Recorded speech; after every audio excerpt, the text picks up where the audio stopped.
네, 강의 다시 이어가겠습니다.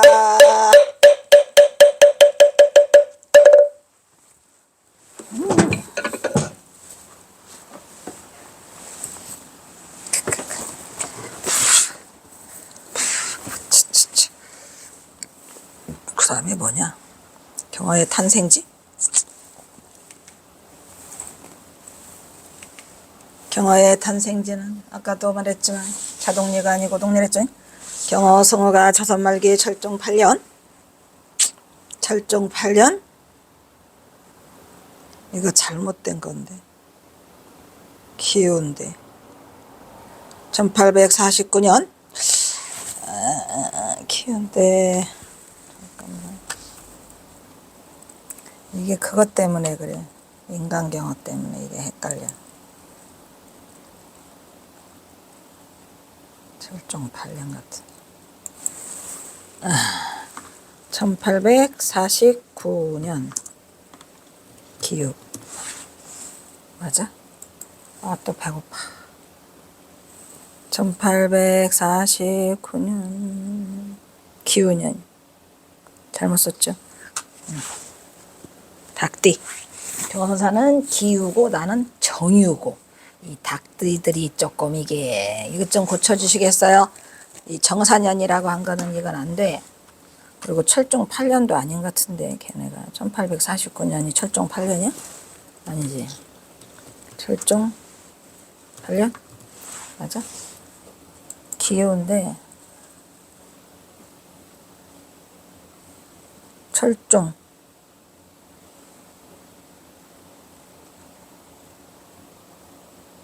철종 8년은 그게 아니고 예, 이거 정사년이 아니고 그 뭐야 기유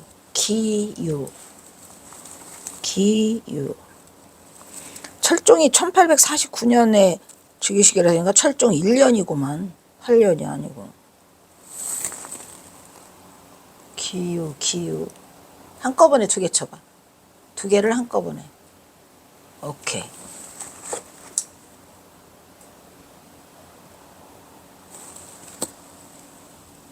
여기 있네.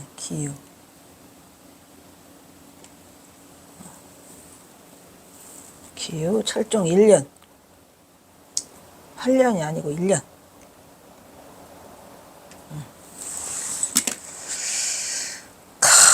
힘들어. 철종 1년 1849년에 태어났더라 이런 얘기죠. 이 정사년이라고 한 거는 내내 김태읍이가 쓴 거예요. 그래서 지금 김태읍이 나오니까 그렇게 잘못 썼구만. 전주 자동리에서 이것도 동자도 또 마찬가지. 얘도 전주 자동리가 이런 동자를 쓰는 사람은 또 현담이고 또 동력동자를 쓰는 사람은 그 경어집에 자동리라고 써 있거든요. 근데 그 동력동자는 맞는 것 같아요. 그러니까 이게 막 자동리, 우동리, 뭐 자동으로 돌아간다 해서 이 자동리라고 했답니다. 현담 스님이. 이렇게 잘못된 거죠, 전부 다. 부친 여산송씨, 도옥과 밀양박씨 부친 사이에 부인 사이에서 차남으로 출생하여서 문 앞에서 언급한 바 있다. 뭐 모친 밀양박씨에 관한 내용은 거의 남아있지 않죠. 다행히도 김태읍의 인간경어 평전에 모친 밀양박씨에 대한 언급이 조금 전하고 있죠, 그죠? 조금이라도 단 한 군데라도 전한 곳은 여기밖에 없어요. 그나마라도. 경어선사 모친에 관한 내용은 딱 여기 하나 있어요. 어머니가 되게 기골이 장대했대요. 어머니도. 그러니까 아버지도 구척장신, 엄마도 기골장대 하다 보니까 경어선사가 이 구척장신이 나온 거죠. 태허도 구척장신. 그러면 경어대사는 어떤 사람이었던가? 이제로부터 이 이야기는 82년 전의 옛날 이야기로 돌아가 보겠다. 이거 잘못된 거예요. 왜냐하면 방한함 스님이 경어선사 나이를 1857년생이라고 해놓는 바람에 이걸 그대로 쓴 거예요. 그러니까 이 김태읍은 뭘 연구해서 한 게 아니라 주워 들은 얘기들을 갖다가 그냥 거름망 없이 확인조사 없이 그냥 막 써내버렸어요. 그러니까 그런 글들이 나오고 이것도 너무 잘못된 거죠. 대사의 출생지는 전라북도 전주군 우동리. 이거 우동리가 그거예요. 요거. 그래서 여기서 우동리는 또 이거는 잘 썼네. 또 이거는 클 우자고 여기다가 입구자를 써버리면 왜 이거는 또 입구자지? 그거는 탄식할 우자라 잘못된 거예요. 였는데 이 우동리에서 송독이라고 하면 모르는 사람이 없이 대대 건속에 이 건속도 잘못된 거예요. 대대 이속이에요. 이속. 문벌로서 또는 천석 거부의 부명으로서 또는 기운차고 담력 있는 구척장신의 구척장신 나오죠. 구척장신의 인기로서 전주서는 쥐었다 폈다 하는 인물이 있었으니 그가 곧 대사에 붙인 송독이었더라 이런 말이죠. 그리고 또 송씨의 부인은 밀양박씨인데 그 부인도 짝지둥지 같은 몸매. 짝지둥지가 뭔지는 모르겠어요. 짝지둥지가 그냥 엄청나게 큰 그러한 이렇게 우락부락한 뭐 이런 뜻이 아닐까. 예, 그래서 여장부였다 이런 얘기예요. 짝지둥지 같은 몸매를 하여 가지고 여간 억세지 않은 억사단 여중호걸의 별명을 듣는 절세희세의 여장부. 절세희세 여장부래잖아요. 경화선사 어머니도 여장부 짝지둥지. 아버지는 구척장신. 뭐냐? 이와 같은 저 부처 사이에서 사남매를 낳게 되었으니. 이 사남매라는 게 결정적이죠. 사남매. 그래서 이제 사남매라는 걸 알면서 시작된 게 전봉준 장군의 그 부인이 경화선사의 바로 아래 여동생. 그 아래 여동생도 밑에 여동생은 어디로 가? 천장에 가서 김싸움 하죠. 김싸움. 그래서 김 먹었다가 때리고. 낳게 되었으니 태사는 곧 둘째 아드님이었다. 이런 얘기죠. 여기서는 경화선사의 출생지를 우동리로 적고 있는데 이 우동리가 아니고 이거 빼야 돼. 이거 들은 것도 있더라고요. 그러니까 이게 세 가지를 써요. 이 우동리, 탄식할 우동리, 그냥 우동리, 어조사오. 세 가지. 그 세 가지를 그거 보니까 혼돈에서 쓰고 있어요. 혼돈에서. 갑니다. 혼돈에서 쓰고 있는데 그게 이제 다 뭐야 이게. 그러니까 이렇게 그냥 우동리가 있고 이렇게 있고 얘를 이렇게 하는 우동리가 있고 그냥 이렇게 입구자를 붙인 우동리가 있고 이렇게 돼 있더라 이런 얘기야. 세 개가 다 통용해서 왔다리 갔다리 쓰고 있는데 이렇게 쓰고 있더라고 거기가요. 근데 그 중에서 이 탄식할 우자는 좀 그렇고 그 다음에 그 날일자를 쓰면은 이제 클 우자가 되더라고요. 그리고 그냥 어조사 우자가 되고 이렇게 되는데 뭐든 뭔 상관이야. 그냥 다 우자인데 우동리인데 뭐 우동리. 그래서 이 우동리라고 하는 게 이 동자가 자동리로 돼 있잖아요. 경화선사 고향을 이거를 전부 다 뭘로 대표하고 있어요. 이렇게 자동리로 돼 있단 말이에요. 이렇게 자동리. 얘나 이렇게 한 거는 비슷하잖아요. 이렇게. 얘가 이렇게만 오면 자동리가 되잖아. 그래서 여기는 동자를 썼다는 건 맞는 것 같아. 왜냐? 경화선사가 동욱이고 형이 동석이잖아요. 이렇게 동자가 다 들어가. 이 동자가 다 들어가니까 그 동네가 해가 뜬 동쪽이었던 것 같아요. 그 우동리가. 지금도 우동리가 우주현이라는 그 현 속에 우주현, 그 다음에 우동면, 그 다음 우동리 이렇게 남아있어요. 그래서 이 우동리는 자동리에 오게 저는 그때 당시에는 이거 참 신기하죠. 제가 2017년도에 이걸 알아서 전봉준 장관을 하면서 알게 됐다 그랬지 아까.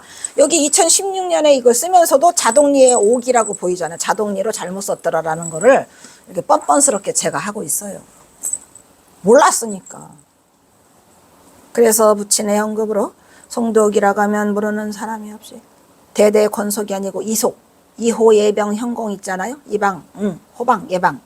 그 육조가 이호 예병 현공이죠. 그 중에 이속으로서 이제 대대의 문벌 가문이라는 걸 말하고 있는 거예요. 대대 문벌의 가문으로서 또는 천석거부의 부명으로서 기운차고 담력 있는 구척 장신의 연기 있는 형으로서 전주에서는 추락다 폈다. 왜냐면 그때는 다 전주군이었어요. 지금은 완주군 봉동읍이로 되지만 그 봉동도 말씀드렸죠.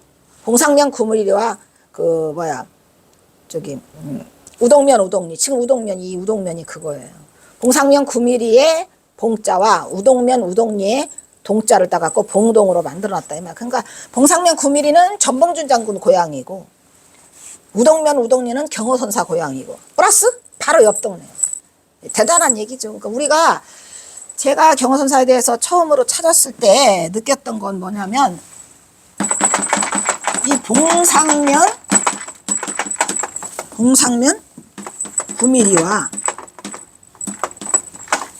그 다음에 우동면 우동리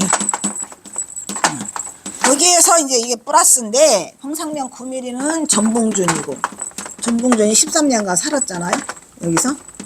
그리고 여기서 경허지 여기가 경허. 그러니까 고향이 바로 옆 동네야. 그래서 이 봉자와 우동면을 따서 이 동자를 따서 이 두 개를 합쳐서 지금의 봉동이 된 거예요. 지금의 봉동. 봉동생강 유명하죠. 그러니까 전봉주가 경호선사의 합동네라 이런 말이에요. 합고향 동네. 그때는 이제 전주군 이라서 쥐었다 폈다 하는 영향력이 있는 인물이 바로 요거더라. 송두억이더라 이런 말이죠. 저는 거기 익산군 익산군 왕국면 오마이 가시죠.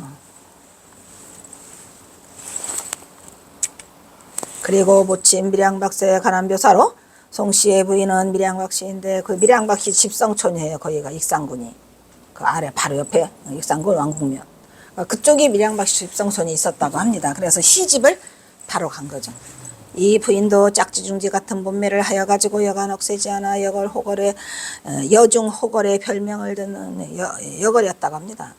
절세 희세의 여장부와 대장부가 만나가지고 거의 경호선사의 부모가 양친 모두가 거구야 거구. 응? 최결기어 스님이 분명히 해서 경호선사도 거구. 태어도 거구.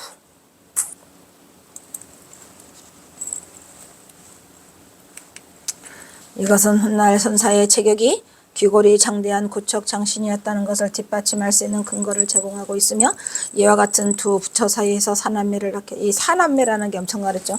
대사는 곧 둘째 아드님이었다고 김태읍은 경호선사의 가족관계를 소개하고 있는데 이것을 제가 쓰면서도 전봉준을 몰라가지고 사남매에 대해서 별로 뭐 크게 생각 안 했어요. 아 그냥 경호선사가 여동생이 둘이 있었구나 라고만 알고 있었는데 이거를 쓴 지 채 1년이 안 돼가지고 이거를 쓴 지가 1년이 안 돼서 왜냐면은 이게 2016년 4월 20날 예랑예술국장에서 올렸으니까 제가 이걸 쓴 거는 2016년 1월 9일이었어요. 근데 딱 그 1년이 딱 된 2017년 1월 9일 날 전봉준에 대해서 알게 되면서 이거는 놀라운 일이죠. 그래서 여기서 이미 경호선사가 사남매고 여동생이 둘이 있었다는 걸 제가 알고 있었기 때문에 그 김대준 씨가 전화가 와가지고 박사님 너무너무 죄송한데요. 혹시 전봉준 장군 아니 경호선사가 여동생이 있었나요?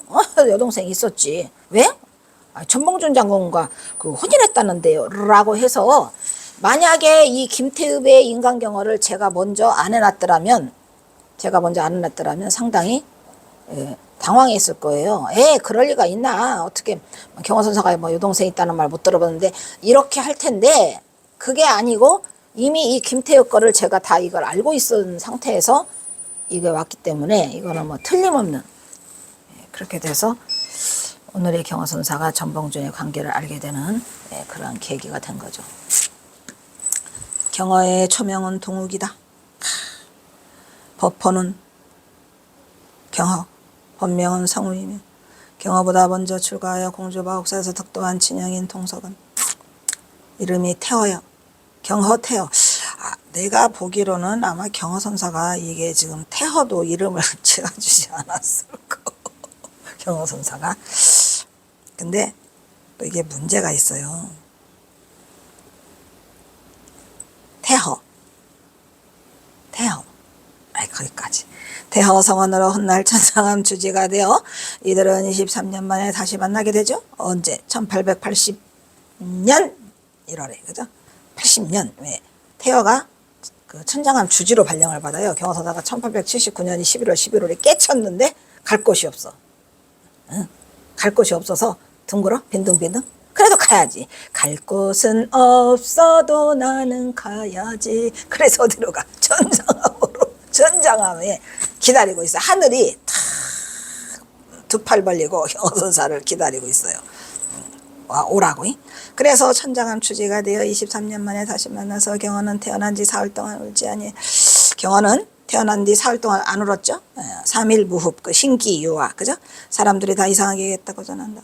출산 후 3일까지 울지 않다가 부욕을 시키자 비로소 하기에 오해 소리를 내니 사람들이 모두 신이하게 여겼다 그랬죠. 원래 신이한 사람은 그 신이한 행적을 보이죠. 어린 시절부터. 그래서 이처럼 경호는 출생부터 범상치 않은 인물로 신의를 보였다고 얘기해준다. 일설의 수행을 많이 쌓은 사람은 3태, 즉 입태, 주태, 출태에 매이지 않는다고 하는데, 입은 들어갈 때, 그죠? 아기가 입태될 때, 그다음 거기서 머무를 때 태중에서 자라잖아요. 그다음 나올 때도 거기에 매달리지 않는다는 거죠. 역시 경호도 태밀 동안 태어나지 올듯난 점으로 미루어서 여기에 해당되는 도인이 아닌가 이런 얘기죠. 도인은 원래 수행을 많이 쌓은 도인은 그런 거에 구애받지 않는다는 거죠. 즉 입태에 주태에 있는 것처럼 또 잠에서 안 깨어나셨나 보지 뭐. 일주일 더 계시다가 깨어나셨어? 그게 성인의 모습이다 이런 얘기죠. 도인의 신이함을 드러내고 있다고 말할 수 있을 것이다. 입태, 주태, 출태를 구분하지 않는다 그래서 또 잠이 들 깨셨나 봐. 그래서 주태에 계시는 줄 알고 있다가 깼더라 뭐 이런 얘기를 지금 말하고 있어요. 그의 집안은 천석허브로서 대대로 이어놓은 뼈대에 있는 선량한 가문이었다는 것은 앞에서 언급한 바와 같다. 경허에 붙인 두옥은 새로운 부임 사또가 부당하게 요구하는 뭐 원납전 아까 했잖아요. 아니 누구야? 대원군이 원납전이라는 것을 경복궁 재건을 위해서 원납전을 거두면서 주지들에게 땅 많은 지주들 있잖아요. 지주들 땅 많은 지주들에게 돈을 걷어내는데 그거를 그 경호선사 고향에 새로운 원님 사또가 와가지고 그 아버지한테 너무 많은 돈을 요구했죠. 부친 두옥은 새로 부임한 사또가 부당하게 요구하는 과소한 세금 징수의 부담에 대한 억울함으로 우라병의 갑작스런 죽음으로 이어져 갑자기 가세가 기울었어요. 물레방앗간 하나 남겨놨어. 이런 동옥은 어린 나이에 9세 때에 어머니를 따라 청계사에 지금은 경기도 의왕시죠. 입산하여 개허의 법화에서 삼위계를 수지하고 삭발염이 하였더라. 이건 다 알고 있는 거죠. 근데 이제 이거는 이제 그 새로 우리 그 배우들 경허 연극을 하는 배우들에게 이게 준 거라 그랬어요. 이리하여 경허는 이곳에서 출가자의 첫발을 내딛고 그의 형 태허여씨 부친 두옥의 사망과 무관하지 않은 것으로 부친의 죽음이 경허선의 나이 3세경 경허선사 나이 3세경 공주 마국사에서 일찍이 득도하였다고 전한다 이런 얘기죠. 그러니까 경허선사보다 9세 3세 그러니까 6년 먼저 태허 스님이 입산을 하게 되는데 그것도 자세히 들여다보면은 이제 그 어머니가 불심이 장해가지고 어머니의 외삼촌이 그 마국사에 벌써 출가를 하셨답니다.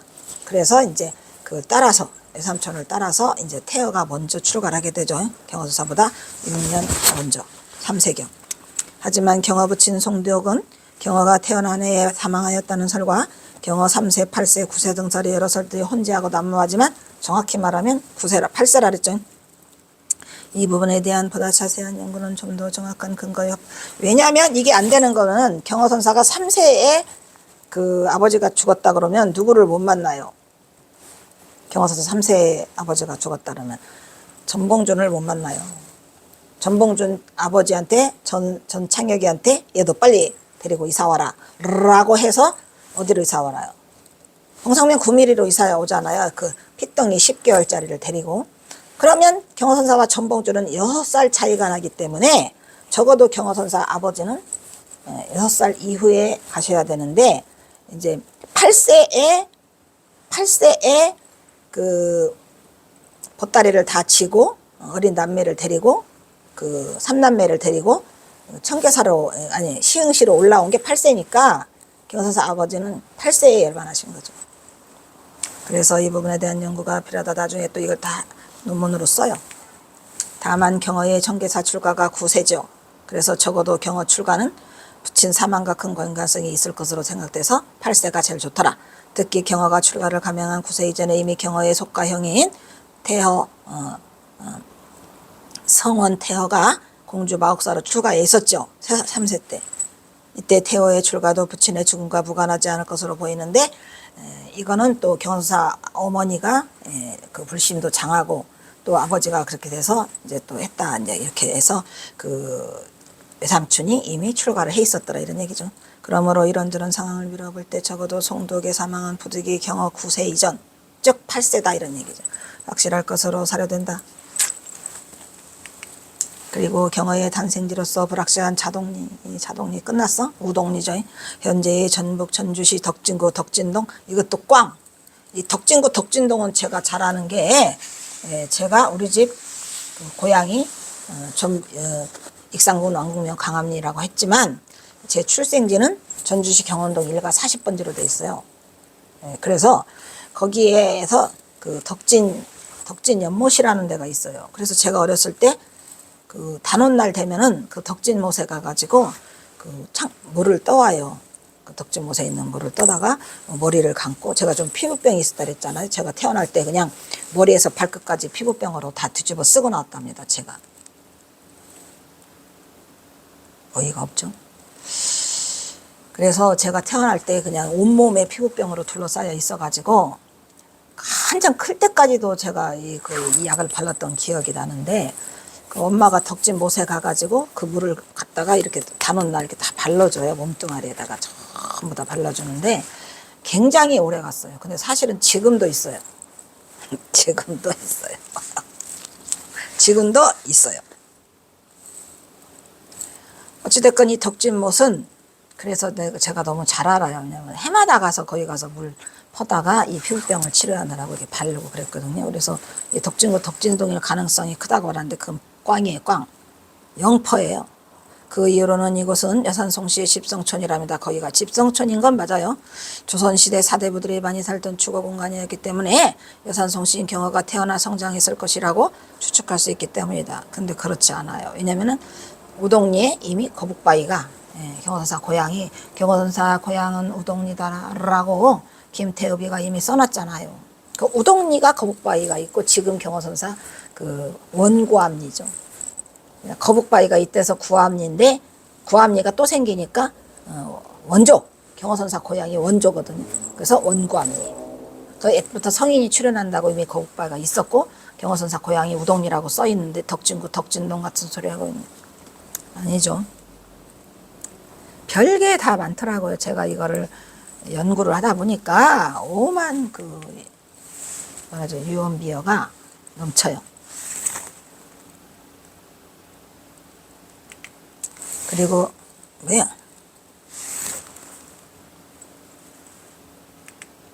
그리고 최근 가장 가능성 있는 또 그다음에 뭐랬죠? 아까 자만동. 이 자만동 꼴 좀 보세요. 이거는 물될 자자인데 경허선사가 자동리라고 해가지고 우리 경허사는 자동리가 아들 자자라고 했잖아요. 근데 이게 자만동이 뭔 상관이야. 물이 꽉 차 있는 동네.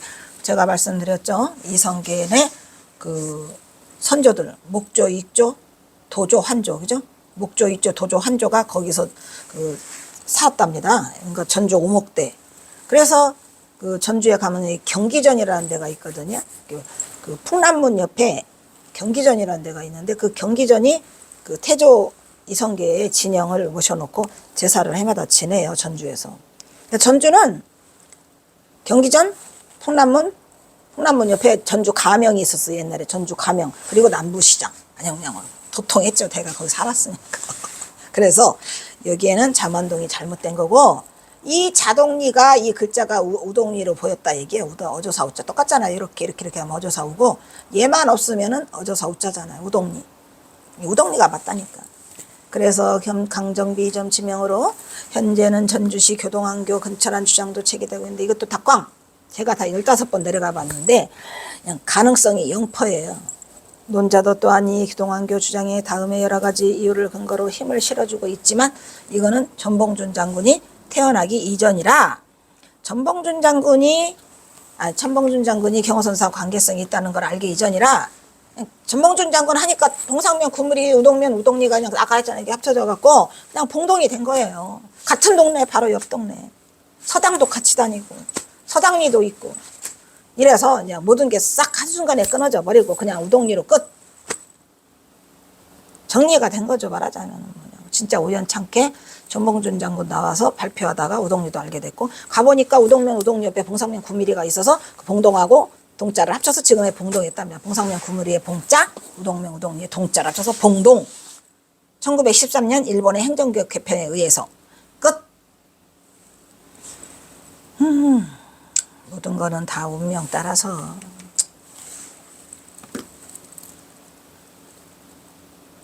이상에서 보는 바와 같이 전주의 자동리라고 하는 교동왕교 근처인 이곳은 뼈대 있는 가문을 사대부 전통의 집안들 모여 살았던, 그렇다고 경허선사 아버지가 뼈대 있는 가문이라서 여기 살았다고?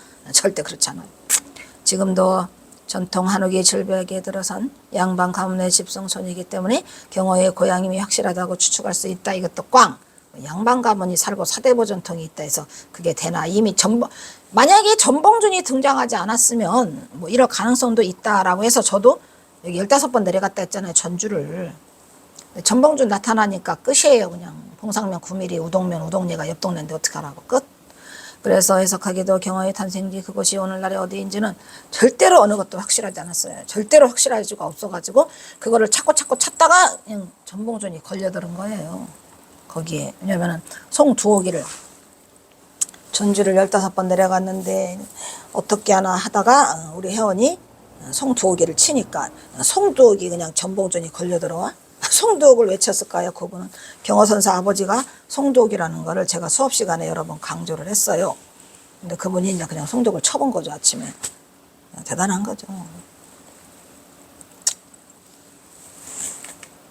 하지만 경허가 대대 건속 이속이랬죠. 문벌 가문의 천석거부의 양방 족속이었다는 사실에 근거하여 적어도 경허의 탄생지는 교동왕교 근처의 대대로 양반 문벌 가문이 서를 잡고 있었을 가능성이 가장 크다고. 그렇지 않다니까. 그것은 경허가 일자부시겠다는 주장을 한방에 불식시킬 수 있었고, 여기에 경허의 양반 가문을 뒷받침하는 일화도 경허 일화의 경허 법어에 전하고 있는데, 그 중에 1화 첫 번째로 소개되어 있는 다음의 1화를 살펴보자. 또 경허 1화까지 또 끄집어냈구만. 이거 남몰래 집신을 삼아. 별건 아니에요. 남몰래 집신을 삼아. 이게 경허 1화의 1번 타자야. 얘가 38가지 1화 중에 1번 타자. 제일 애기 때니까 했겠죠. 경허 성우의 유년 시절이었다. 스님의 속가는 사대부의 전통을 이어지고는 엄격한 가풍을 가진 집안이었다. 6, 7세가 되는 어린아이가 어른을 노부르게 집을 가지고 나뭇간 뒤에 가서 혼자 집신 쌓는 일에 골몰했어요. 경허선사가. 어른들에게 들키면 어른들은 집신 쌓는 일을 못하게 말리곤 했다. 근데 잘했죠. 뭐 부척 장신이라 신발도 없는데 그거라도 지어놔갖고 나중에 해월과 저기 수월에게 전수하죠. 그래서 그들이 다 집세기 선사야. 전부 다 집신을 어찌나 잘 지어대는지 집세기 선사라고 하죠.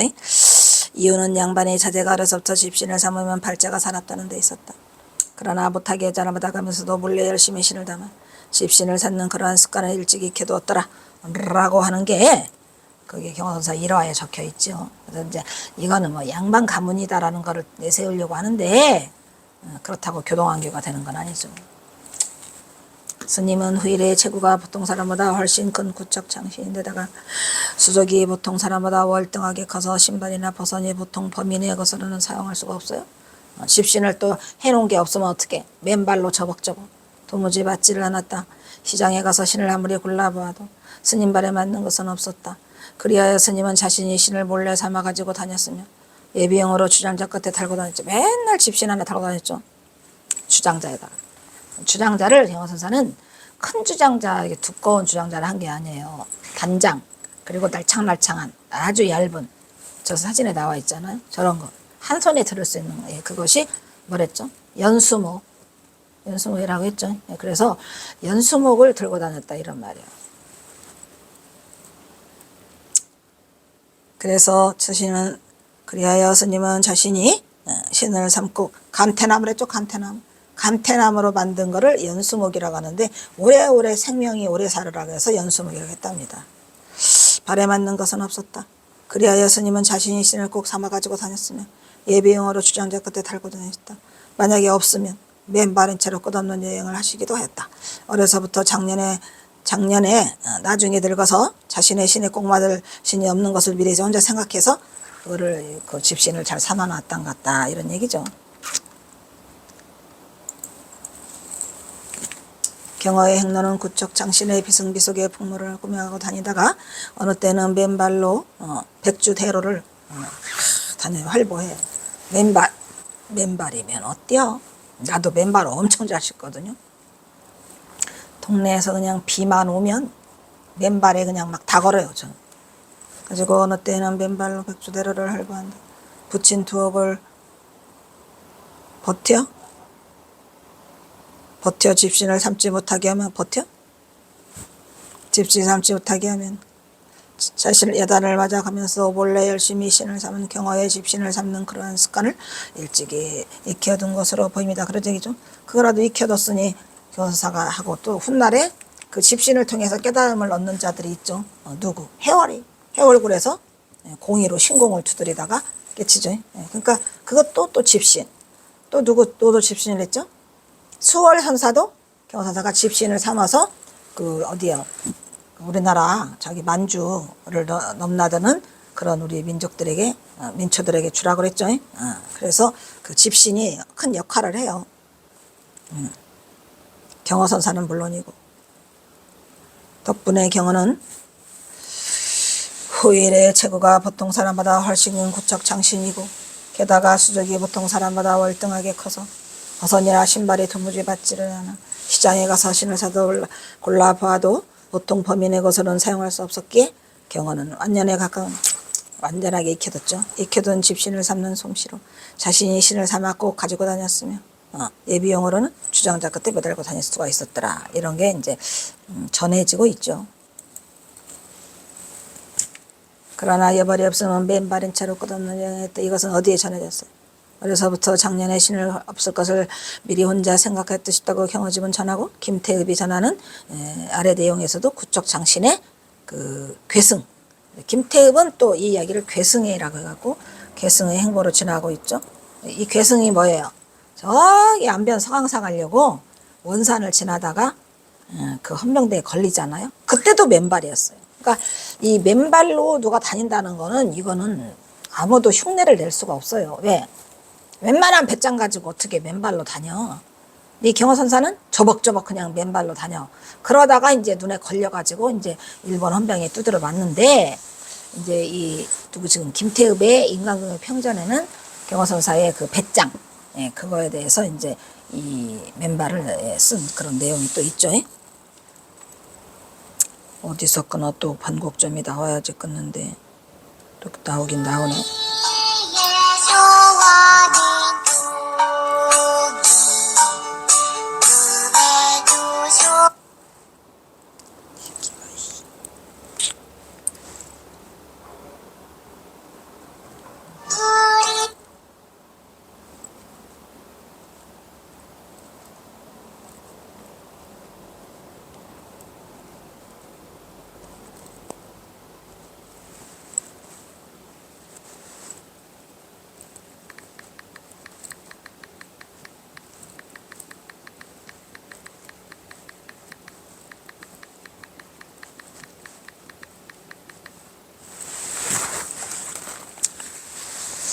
대사는 그와 같이 구척 장신의 비승비석의 풍채를 하여가지고 다니다가 어느 때는 맨발로 원산 등지를 경과하게 됐다. 이게 옛날에 나왔었죠. 대사는 하도 발이 커서 시장에 나는 집신으로는 삼을 것이 없고 집신만은 자신이 삼아갖고 다녔는데 미처 삼지를 못하고 떨어졌을 때는 발을 벗고 다녔다. 이때의 소위 폭도의 이름으로 옛날에는 폭도가 많이 일어나도 밀란의 이름을 듣던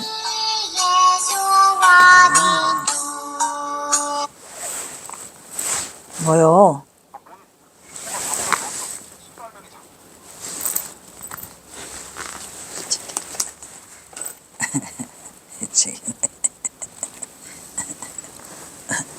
문이 잠겼다고 하니까 잠깐 갔다 와야 될 것 같아.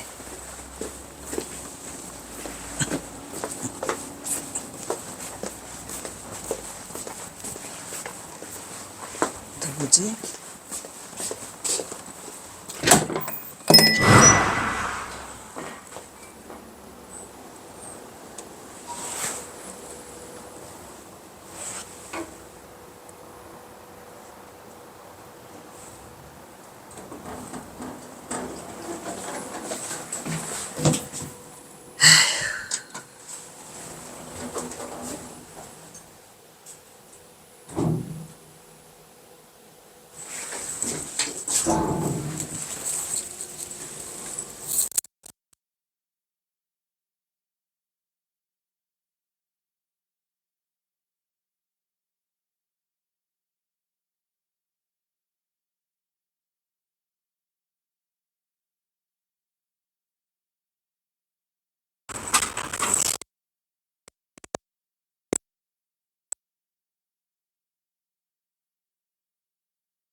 앞으로는 문자로 해야지 전화하면 안 돼.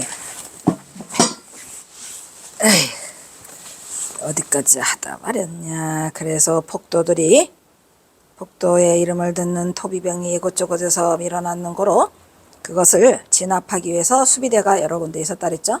일본 놈들이 있어서 그때 태사는 이 수비 병참을 지나가다가 그들에게 발견되어 요주의 인물로 보이게 되었더라. 잡혀가서 뒤지게 두드려 봐죠. 아이씨, 이거 끝내야 되는데 그것 때문에 시간이 지나가가지고.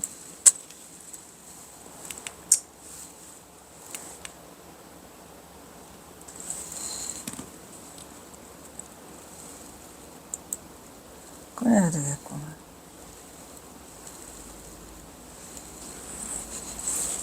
그래서 대사를 붙들어다 놓고 병색이 뭐냐고 물으니까 중이요. 중이요. 당당히 중이라고 하면 안 돼요. 걸려요. 머리에는 감투도 안 받치고 속립을 쓰고 있었는데 뭐야. 또 장사하면 또 걸쳐 주제. 또 검은색 장상 그것도. 한 손에는 고기 들어. 어정어정. 한 손에는 술병 들어. 맨발로 어정어정. 이게 무슨 중이요. 장삼 하나 입었구만 그래. 한 손에 고기, 한 손에 술병, 맨발로 어정. 뭔지 정체를 알 수가 없다요. 사살하려고 그랬어요. 죽이려고. 그들은 대사를 폭도의 보벌군으로 알거나 불연하면 여차하면 이런 얘기예요. 여의치 않으면 그 무리의 대장, 괴수, 두목으로 변장한 것으로 알았던 것이다. 괴수가 그럴 것도 같아요. 그러나 우선 대사를 흠뻑 취조하고 또 놀렸나고만 이놈들이 죽이려고 하면서 모든 것을 묻다가 칼로써 목을 벤다고 하니까 목을 벤다고 위협이겠죠. 위협을 하며 목을 들이대라고 하니 대사는 서슴지 않고 목을 들이댄다. 수비대장은 좀 이상하게 그랬던지 칼을 데리고 혹 너 그걸 아느냐 라고 하니까 지필목을 줘. 지필목 주면 경호선사가 춤춰. 대장이죠. 뭐 이렇게 해가지고 경호선사가 뭐를 써주죠? 경호선사가 뭘 써주죠? 토굴과를 써주죠. 기가 막힌 토굴과 한 장으로 이건 이제 끝나죠. 예. 일단 여기서 끊어야 되겠네. 여기서 끊도록 하겠습니다. 어디 갔다 가서 그랬어.